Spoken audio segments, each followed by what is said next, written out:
وأحسن منك لم تر قط عيني وأجمل منك لم تلد النساء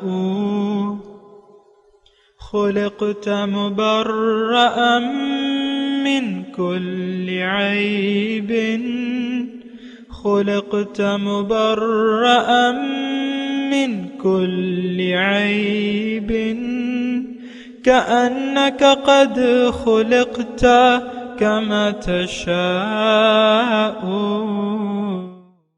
كتاب أنزلناه إليك مبارك ليدبروا آياته وليتذكر أولو الألباب. یہ کتاب برکت والی ہے جسے ہم نے آپ کی طرف نازل فرمایا ہے تاکہ دانش مند لوگ اس کی آیتوں میں غور و فکر کریں اور نصیحت حاصل کریں. اللهم صل على سيدنا محمد وعلى آل سيدنا محمد بعدد كل ذرة مئة ألف ألف مرة. سامعین و ناظرین کرام، السلام علیکم ورحمۃ اللہ وبرکاتہ. سامعین کرام، سورہ انفال آیت نمبر 28 حصہ اول درس نمبر 755. آج کا موضوع دنیا کی محبت سے چھٹکارا کیسے حاصل کریں. اس کے ساتھ آج کے سبق کا آغاز کرتے ہیں. سب سے پہلے گزشتہ سبق کا اعادہ ہوگا. اعوذ باللہ من الشیطان الرجیم.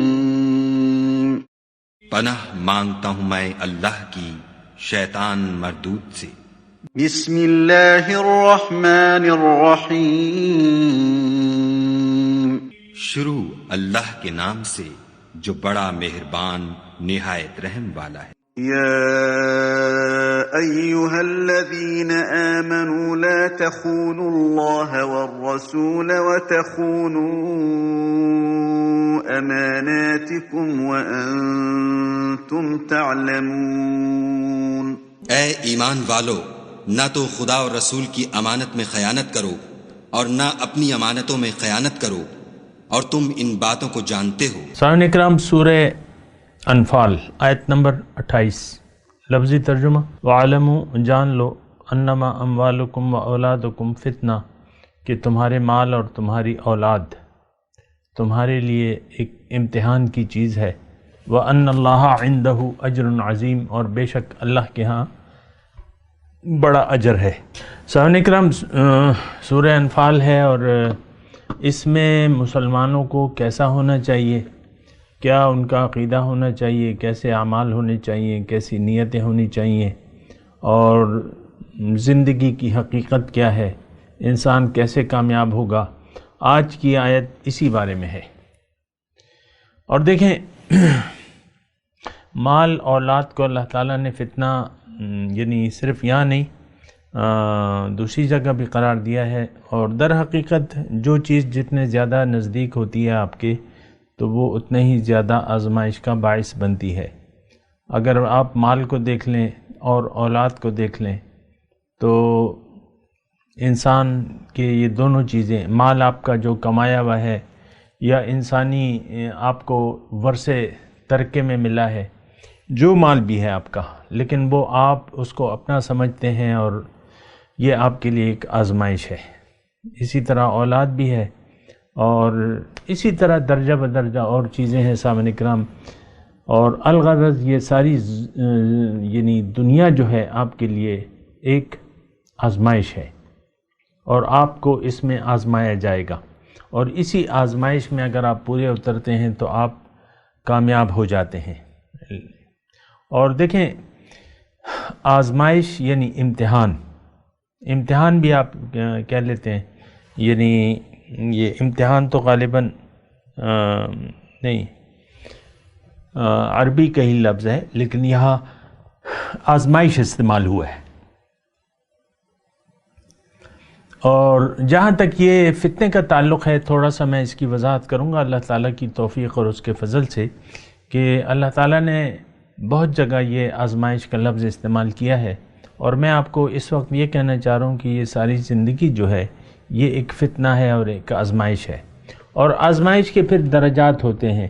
اور میں نے آپ کو ابھی عرض کیا نا کہ جو چیز آپ کے دل سے جتنی قریب ہوتی ہے، جتنی زیادہ نفع دینے والی ہوتی ہے، تو وہ آپ کے لیے زیادہ آزمائش ہے۔ عام طور پہ آپ دیکھ لیں کہ مال کی محبت انسان یعنی ظاہر ہے کہ جو چیزیں اس کو فائدہ دیتی ہیں وہ اس سے پیار کرنے لگتا ہے، محبت کرنے لگتا ہے اور اس کو دل میں جگہ دے دیتا ہے۔ اور جہاں تک مال کا وہ ہے، لیکن میں اس کی طرف آتا ہوں، لیکن میں آپ کو فتنے کی بات کہہ رہا ہوں کہ تھوڑا سا آپ فتنے کو سمجھیں۔ فتنہ مطلب آزمائش، اور قرآن پاک میں اس کے لیے ابتلا کا لفظ بھی استعمال ہوا ہے۔ مثال کے طور پہ سورہ ملک میں ہے کہ خلق الموت والحیات لیبلوکم ایکم احسن عملا۔ اللہ تعالیٰ فرماتا ہے میں نے زندگی اور موت کو پیدا کیا ہے اور میں اس میں تاکہ میں تمہیں آزماؤں، لیبلوکم ایکم احسن عملا۔ تو دیکھیں یہ ابتلا اور آزمائش اردو میں بھی یہ ساتھ ساتھ ہی استعمال ہوتے ہیں، ابتلا اور یہاں فتنہ۔ یہ بھی فتنے پہ بھی انشاءاللہ میں بات کرتا ہوں، لیکن یہ دونوں چیزیں ہیں، ابتلا اور آزمائش یعنی فتنہ۔ آزمائش تو ہم کہتے ہیں یعنی اردو زبان میں، اس کا جب فتنے کا وہ کرتے ہیں نا ترجمہ تو ہم پھر اس کو آزمائش کہتے ہیں۔ بہرحال ابتلا کی بھی میں بات کر رہا ہوں، اور سورہ ملک کی میں نے آپ کو آیت سنا دی، پھر میں آپ کو یہ بتا رہا ہوں کہ سورہ کہف میں اللہ تعالیٰ نے فرمایا ہے کہ انا جعلنا ما علی الارض زینۃ لہا لیبلوکم ایکم احسن عملا او کما قال۔ اللہ تعالیٰ فرمایا انا جعلنا ما علی الارض زینۃ لہا، جو کچھ اس روئے زمین پر موجود ہے یہ میں نے اس کی زیب و زینت بنایا ہے، یعنی یہ اسی کی زینت ہے، زینت لہا۔ انا جعلنا ما علی الارض زینت لہا، یہ اسی کی زیب و زینت ہے، لیکن مقصود کیا ہے؟ لیبلوکم ایکم احسن عملا، تاکہ میں تمہیں آزماؤں، تمہارا امتحان کروں کہ تم میں سے کون اچھا عمل کرتا ہے۔ تو دیکھیں وہ سورہ ملک اور سورہ کہف دونوں کا مضمون ایک ہی ہے سامنے، الفاظ میں تھوڑا سا رد و بدل ہے لیکن امتحان ہی مقصود ہے۔ تو بہرحال اچھا، اب میں اس کی طرف آتا ہوں، فتنے کی طرف۔ اور یہ فتنے کا لفظ اللہ تعالیٰ نے اکیلا یہاں نہیں استعمال کیا ہے، بہت سی جگہ استعمال کیا ہے۔ مثال کے طور پہ سورہ وہ جو میں نے ابھی آپ کو آیت سنائی نا، وہ سورہ کہف کی تھی، یہ بات نوٹ کر لیں، میں نے اگر غلط کہا ہو تو اس کی تصحیح کر لیں۔ اب میں آپ کو سنانے جا رہا ہوں سورہ عنکبوت کی۔ احسب الناس ان یترکوا ان یقولوا آمنا وہم لا یفتنون، کیا خیال ہے لوگوں کا کہ وہ ان کو چھوڑ دیا جائے گا ان کے اس کہنے کی بنا کہ ہم ایمان لے آئے ہیں اور ان کی میں آزمائش نہیں کروں گا، امتحان نہیں کروں گا، ان کا امتحان نہیں لوں گا۔ وہم لا یفتنون، کیا میں ان کی آزمائش نہیں کروں گا؟ فتنہ وہاں بھی لفظ ہے، فتنہ یہاں بھی ہے، لیکن یہاں جو ہے یہ محدود ہے مال اور اولاد تک۔ اس کی میں نے آپ کو وجہ بیان کر دی کہ جو چیز جتنے بھی آپ کے قریب ہوگی، فائدہ دینے والی ہوگی، اتنے ہی زیادہ اس میں آپ کے لیے آزمائش ہوگی۔ بہرحال تو فتنہ جو ہے، آزمائش، یہ دنیا کی زندگی بذات خود ایک آزمائش ہے، یہ فتنہ ہے۔ فتنے کا مطلب اچھا، اب اس میں خاص طور پہ آزمائش اور امتحان ان لوگوں پر ہے کہ جو دعوی ایمان کر لیتے ہیں۔ یہ دنیا آزمائش نہیں ہے جو لوگ اللہ پر ایمان نہیں رکھتے اور اللہ ان کی منزل نہیں ہے، اللہ نہ ان کا محبوب ہے، نہ مقصود ہے، نہ مطلوب ہے ان کے لیے دنیا آزمائش نہیں ہے، کیونکہ وہ تو آزمائش سے نکل گئے، انہوں نے تو آلریڈی شیطان کی بات قبول کر لی ہے دنیا کے دھوکے میں آ گئے ہیں، تو اب ان کے لیے کوئی آزمائش نہیں ہے۔ آزمائش اس وقت شروع ہوتی ہے انسان کی جب وہ کہتا ہے کہ ربنا اللہ، کہ میرا رب اللہ ہے، میرا مقصود اللہ ہے، معبود اللہ ہے، محبوب اللہ ہے، مطلوب اللہ ہے۔ اب اس کی آزمائش شروع ہوتی ہے۔ اور یہ بات بھی ساتھ نوٹ کر لیں، چلے پہلے میں وہ آزمائش کی میں بات پوری کر دوں کہ احسب الناس، کیا گمان ہے لوگوں کا، سورہ عنکبوت میں، کہ میں ان کی آزمائش ضرور کروں گا۔ جو دعوی ایمان کرنے والے لوگ ہیں میں ان کو ضرور آزمائش میں ڈالوں گا۔ وَلَقَدْ فَتَنَّا الَّذِينَ مِن قَبْلِهِمْ، اور اللہ تعالیٰ فرما رہے یہ میرا اصول ہے، طریقہ ہے کہ جس نے بھی ان لوگوں سے پہلے بھی دعوی ایمان کیا میں نے ان کو آزمایا، فتنے میں ڈالا، آزمائش میں ڈالا۔ فَلَيَعْلَمَنَّ اللَّهُ الَّذِينَ صَدَقُوا وَلَيَعْلَمَنَّ الْكَاذِبِينَ، پھر اللہ تعالیٰ فرماتا ہے کہ میں نے دکھا دیا لوگوں کو جو سچے ہیں، اور لوگوں کو دکھا دیا گیا کہ جو لوگ جھوٹے ہیں اپنے دعوی ایمان میں۔ تو آزمائش، اچھا پھر دوسری جگہ وہاں آزمائش کا لفظ تو نہیں ہے، لیکن یہی سختیاں اور تکلیفیں جو ہیں اس کی بات ہو رہی ہے۔ ام حسبتم ان تدخلوا الجنۃ ولما يعلم الله الذين صدقوا منهم، ام حسبتم ان تدخلوا الجنة ولما يأتكم مثل الذين خلوا من قبلكم مستهم البأساء والضراء وزلزلوا حتى يقول الرسول والذين آمنوا معه متى نصر اللہ۔ کیا خیال ہے؟ احسب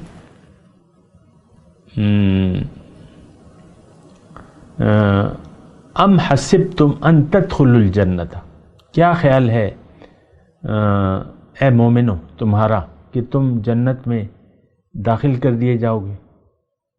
وَلَمَّا يَأْتِكُمْ مَثَلُ الَّذِينَ خَلَوْا مِن قَبْلِكُمْ، اور تم پر وہ ان لوگوں کے حالات نہیں آئیں گے جو تم سے پہلے لوگوں پر آ چکے ہیں۔ تو کیا ہوا تھا؟ مَسَّتْهُمُ الْبَأْسَاءُ، سختیاں تکلیفیں ان پر میں نے لائیں اور خوب ان کو میں نے ہلایا۔ وَزُلْزِلُوا، تو یہ سامعین اکرام ابتلا، آزمائش، امتحان، اس بات کو نوٹ کر لیں۔ یہ دراصل اس میں بہت ساری حکمتیں اللہ تعالیٰ کی، یہ نظام تو اللہ تعالیٰ نے بنایا امتحان کا، اور دنیا کو آزمائش اللہ تعالیٰ نے بنایا ہے۔ اس میں ایک تو یہ ہے کہ انسان خالص ہو جاتا ہے، یعنی اس سے گندگی دور ہو جاتی ہے۔ ایک فائدہ میں آپ کو بتا رہا ہوں، گندگیاں دور ہو جاتی ہیں، انسان خالص ہو جاتا ہے، اور یہ خلیفۃ اللہ بن جاتا ہے آزمائشوں کے میں سے گزرنے سے۔ یعنی آزمائشیں اور امتحان جب مومن پر آتی ہیں اور یہ ان کو اللہ تعالیٰ کی توفیق اور اس کی امداد سے اس پہ پورا اترتا ہے، تو ان ابتلا اور آزمائش سے گزر کر یہ خالص ہو جاتا ہے، یعنی خالص اللہ کا بندہ ہو جاتا ہے۔ عام طور پہ تو سامعین کرام اس بات کو کہنے میں مجھے کوئی باک نہیں ہے کہ ہم سب اس وقت جو ہیں شیطان کے بندے ہیں، اللہ کے بندے نہ ہونا چاہتے ہیں، نفس و شیطان کے پجاری ہیں ہم، عام طور پہ یہ ہے۔ لیکن انسان اگر آپ دعوی ایمان کر لیتے ہیں تو پھر آپ کو ابتلا اور آزمائش سے گزرنا پڑے گا۔ پوری طرح میں آج تو اس گفتگو کا احاطہ نہیں کروں گا کیونکہ سارا وقت اسی میں گزر جائے گا۔ بہرحال میں آپ کو چیدہ نکات بتا رہا ہوں کہ امتحان میں اگر آپ پاس ہو گئے اور اس دنیا کی زندگی کو امتحان سمجھا، اور اس میں آپ اللہ کی توفیق سے جو کہ آئے گی اس میں اگر آپ کامیاب ہو جاتے ہیں تو اللہ تعالیٰ آپ کو پھر یعنی وہ مقصود آپ کو حاصل ہو جاتا ہے جس کے لیے آپ آئے ہیں دنیا میں۔ تو یہ امتحان، آزمائش، ایک تو یہ بات نوٹ کر لیں کہ یہ انسان کی طاقت سے زیادہ نہیں ہوتی۔ آپ میں اللہ تعالیٰ نے آپ کو پیدا کیا ہے، آپ پر اتنی ہی آزمائش اور امتحان آئے گا جتنی آپ برداشت کر سکتے ہیں یا جتنی آپ کی طاقت ہوگی، یعنی طاقت سے زیادہ آپ کو آزمائش میں نہیں ڈالا جائے گا، لہٰذا گھبرانے کی ضرورت نہیں ہے۔ اور پھر یہ خوشخبری بھی سن لیں کہ اللہ تعالیٰ جو بھی آزمائش آتا ہے تو اللہ تعالیٰ کی مدد ضرور شامل حال ہوتی ہے، اللہ تعالیٰ آپ کی مدد کرتا ہے۔ تو آپ اس آزمائش سے نکل آتے ہیں اور کامیاب ہو جاتے ہیں، جیسا کہ ہم نے ابھی سورہ یہ انفال میں پڑھا ہے وَلِيُبْلِيَ الْمُؤْمِنِينَ مِنْهُ بَلَاءً حَسَنًا۔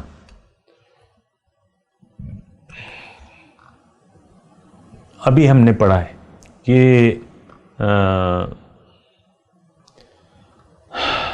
ٹھہرے میں آپ کو وہ آیت پڑھ کے بھی سنا دوں نا، آیت نمبر ہے 17 فَلَمْ تَقْتُلُوهُمْ وَلَكِنَّ اللَّهَ قَتَلَهُمْ وَمَا رَمَيْتَ إِذْ رَمَيْتَ وَلَكِنَّ اللَّهَ رَمَى وَلِيُبْلِيَ الْمُؤْمِنِينَ مِنْهُ بَلَاءً حَسَنًا إِنَّ اللَّهَ سَمِيعٌ عَلِيمٌ۔ اس وقت بھی میں نے تھوڑی سی آپ کو اشارہ کیا تھا کہ اللہ تعالیٰ جو بھی آزمائش لاتا ہے تو پھر اللہ تعالیٰ دراصل مومن کا مددگار ہوتا ہے، اور یہ میں نے آپ کو بتایا تھا کہ صرف میدان بدر تک یہ بات محدود نہیں ہے، یہ تا قیامت اللہ تعالیٰ کا یہی طریقہ کار ہے۔ اللہ تعالیٰ نے قرآن میں لکھ دیا ہے کہ ان تنصر اللہ ینصرکم، اگر تم اللہ کی مدد کرو گے تو اللہ تعالیٰ تمہاری مدد کرے گا، ویثبت اقدامکم، تمہارے قدم مضبوط کر دے گا۔ پھر اللہ تعالیٰ نے یہ بھی لکھ دیا ہے کہ ان واللہ مع المؤمنین، اسی آیت میں یعنی ہم نے پڑھا تھا واللہ مع المؤمنین، اور اللہ تعالیٰ مومنوں کے ساتھ ہے۔ تو بہرحال دیکھیں جس طرح بدر میں مدد آئی تھی نا، فرشتے آ گئے تھے 1000، پھر اللہ تعالیٰ نے کہا چلو 5000 آ گئے، اور پھر اللہ تعالیٰ نے کہا مدد تو میں کرتا ہوں، فرشتوں کا تو میں نے تمہاری دلوں کے لیے، دل کی تسلی کے لیے میں نے بتا دیا، لیکن اصل ومن نصر الا من عند اللہ العزیز الحکیم۔ تو بہرحال ابتلا اور آزمائش، زندگی ٹوٹلی ایک امتحان ہے سامعین کرام، لیکن یہ امتحان تب شروع ہوتا ہے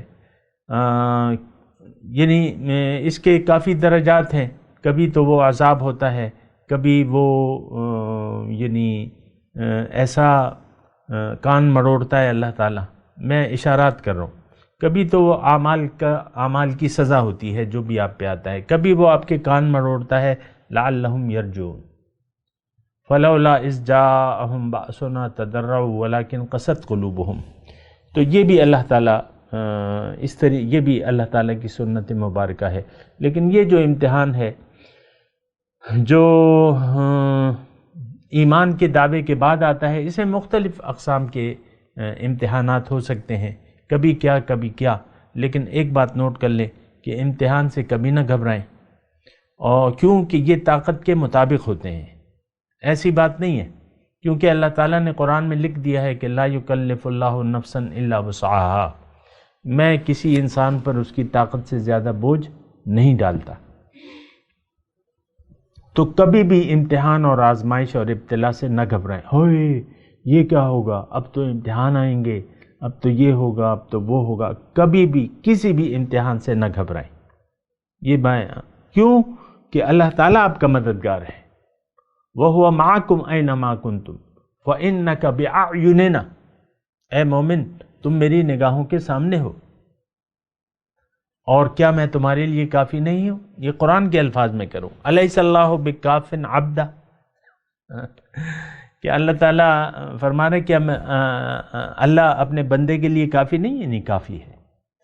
پھر دیکھیں قرآن کا آپ مطالعہ کریں تو آپ یعنی بڑا ریلیکس محسوس کریں گے، یہ میں آپ کو بتا دے رہا ہوں۔ ہم تو قرآن کا مطالعہ نہیں کرتے اور اس کو ایوائڈ کرتے ہیں، اس کو سمجھنے کو بھی۔ بہرحال اللہ تعالیٰ نے قرآن میں فرمایا کہ حسبنا اللہ و نعم الوکیل نعم المولا و نعم النصیر، اللہ تعالیٰ مددگار ہے، اللہ تعالیٰ دوست ہے، اللہ کارساز ہے۔ اور جناب بس میں کیا آپ کو بتاؤں، کبھی بھی آپ نے گھبرانا نہیں ہے۔ اگر آپ اللہ کی بندگی کرنا چاہتے ہیں کامل تو بے شک قدم بڑھائیں، اللہ تعالیٰ کی مدد آپ کے ساتھ ہوگی اور اللہ تعالیٰ مدد کرے گا۔ اور والذین، اللہ تعالیٰ نے لکھ دیا ہے والذین جاہدوا فینا لنہدینہم سبلنا وان اللہ لمع المحسنین۔ ایک آیت تھوڑی ہے جو میں آپ کو سناؤں، یہ تو سارا قرآن اس بات پر شاہد ہے۔ اللہ تعالیٰ نے فرمایا کہ ابھی جو میں نے آپ کو آیت پڑھ کے سنائی نا، بہرحال اس میں بھی اللہ تعالیٰ نے اپنی مدد کا وعدہ کیا ہوا ہے۔ ان ینصرکم اللہ فلا غالب لکم، اگر اللہ کی مدد تمہارے ساتھ ہو تم پر کوئی غالب نہیں آ سکتا. یہ بھی اللہ تعالیٰ نے لکھ دیا ہے، ان تنصر اللہ ینصرکم ویثبت اقدامکم. یہ آیت میں نے پڑھ کے سنا دی ہے. ایک سارا دیکھیں اللہ کی رحمت، ان رحمت اللہ قریب من المحسنین، اللہ کی رحمت تو قریب ہوتی ہے محسنین کے ساتھ. ایک نقطہ جو میں آپ کو بیان کرنا چاہ رہا تھا وہ میں نے ابھی بیان نہیں کیا ہے، اور کچھ حد تک میں نے بیان کر دیا ہے، لیکن میں فتنے کی بات کر رہا تھا. فتنہ، اور فتنہ میں نے آپ کو کہا نا کہ فتنہ اور آزمائش میں پڑھ کر انسان پاک صاف ہو جاتا ہے، عبد صالح بن جاتا ہے، خالص ہو جاتا ہے. کیونکہ انسان آتا ہے تو اس میں میل کچیل تو ہوتا ہے میل، یعنی میل، یہ تو میل دور کر کے آپ خلیفۃ اللہ بنیں گے. لیکن اگر آپ اللہ پر ایمان لے آئے اور پھر یہ ابتلا اور آزمائش وغیرہ جو بھی ہوتا ہے، اور نہایت آسان ہوگا یہ بات، وَلِيُبْلِيَ الْمُؤْمِنِينَ مِنْهُ بَلَاءً حَسَنًا، تو جو کچھ بھی ہوگا بہت آسان ہوگا، بہت سہل ہوگا، کیونکہ ادھر آپ کا ایمان مضبوط ہے، آپ کا ارادہ مضبوط ہے، آپ کی نیت صحیح ہے. تو اب کوئی مشکل آپ کے سامنے ٹھہر نہیں سکتی. ہر مشکل اللہ تعالیٰ آپ کے لیے آسان کر دے گا اور راستے کھولتا چلا جائے گا. اور جو آیت میں ابھی سنائی ہے آپ کو، تو اس کا ترجمہ یہ ہے کہ وَالَّذِينَ جَاهَدُوا فِينَا، جو لوگ جد و جہد کرتے ہیں میرے بارے میں، لَنَهْدِيَنَّهُمْ سُبُلَنَا، بہت سے راستے میں ان کے لیے کھول دوں گا. وَإِنَّ اللَّهَ لَمَعَ الْمُحْسِنِينَ، اللہ تعالیٰ کی مدد تو ہوتی نیکوکاروں کے ساتھ ہے، جو محسن ہے، جو مخلص ہیں، جن کی نیت صاف ہے. میری مدد تو انہی کے ساتھ ہے. ہو تو ایسے ہی ہے صاحب کرام، اور کس کے ساتھ ہوگی؟ اللہ تعالیٰ اپنے بندوں کی مدد نہیں کرے گا تو کس کی کرے گا؟ وہ تو کافر کی بھی سنتا ہے، کافر کی مشکلات میں ان کی مشکل آسان کرتا ہے. قُلِ اللَّهُ يُنَجِّيكُم مِّنْهَا وَمِن كُلِّ كَرْبٍ ثُمَّ أَنْتُمْ تُشْرِكُونَ. اللہ تعالیٰ جو کافر بیمار ہوتے ہیں شفا ان کو کون دیتا ہے؟ جو مشکلات میں ہیں، کیا ان کی دنیاوی جو حاجات ہیں وہ اللہ تعالیٰ پوری کرتا ہے جو بھی ہوتی ہے، اور وہ پکارتے ہیں. اللہ تعالیٰ چونکہ رب ہے سب کا اور بہت مہربان ہے، تو وہ اپنے بندوں کے حال سے بینا اور واقف ہے. لیکن ان سے ہمارا کوئی لینا دینا نہیں ہے. میں آپ سے مخاطب ہوں کہ یہ زندگی جو ہے یہ ایک امتحان ہے، یہ فتنہ ہے، آزمائش ہے. اللہ کے رسول فرماتے ہیں کہ ہر امت کا ایک فتنہ ہوتا ہے، میری امت کا فتنہ مال ہے. میں نے آپ کو کہا نا، جس قدر جو چیز جس قدر نزدیک ہوتی ہے تو وہ اتنا ہی بڑی آزمائش ہوتی ہے، فتنہ ہوتا ہے. مال میں آپ طاقت دیکھتے ہیں، اور اس طاقتور چیز کو انسان حاصل بھی کرنا چاہتا ہے. آج دیکھ لیں، حرام حلال کی تمیز نہیں ہے، مال کو ہم بٹورنے میں لگے ہوئے، جو بھی طریقہ ہو. جھوٹ ہے، بے ایمانی ہے، رشوت ہے، کرپشن ہے. یہ تو آپ دیکھ رہے ہیں ہمارے پاکستان میں، بس یہ وبائے عام ہے. مال کماؤ چاہے جہاں سے بھی ہو، بے ایمانی کرو، رشوت لو، کرپشن کرو، پرائے مال. اور یہ بڑی یہ ہے کہ ایک تکلیف دہ صورتحال ہے. بہرحال ہے، تو اس کی وجہ یہ ہے کہ ہم نے دنیا کی زندگی کے دھوکے میں آ گئے ہیں. تو وہ پھر اب یہ ہے نا کہ جب آپ دنیا کی زندگی کے دھوکے میں آ جاتے ہیں، پھر آپ کو یہ اس بات سے کوئی غرض نہیں ہوتی کہ اللہ کی مرضی کیا ہے، اللہ تعالیٰ کیا چاہتا ہے مجھے. آپ کو پھر اس بات سے کوئی غرض نہیں ہوتی، اور پھر آپ اپنے کرتے جاتے ہیں، اپنے کام جو ہے نبیڑتے رہتے ہیں، حرام حلال کا خیال رکھے بغیر. بہرحال تو مال کا فتنہ ہے. پھر اولاد ایک تو دیکھیں، اولاد کو انسان چاہتا بھی ہے اور بڑی تمنا ہوتی ہے، لوگوں کی بڑی تمنا ہوتی ہے، خاص طور پہ نرینہ اولاد، لڑکوں کی خواہش ہوتی ہے. اور عام طور پہ آپ دیکھ لیں، لڑکیوں سے زیادہ لڑکوں کو لوگ چاہتے ہیں لڑکے ہوں. اس میں آپ کی لالچ ہوتی ہے کہ یہ میرے یعنی بڑھاپے میں میرا آسرا ہوگا، مجھے کما کے دے گا، یہ دے گا، وہ کرے گا. تو لڑکوں پہ زیادہ.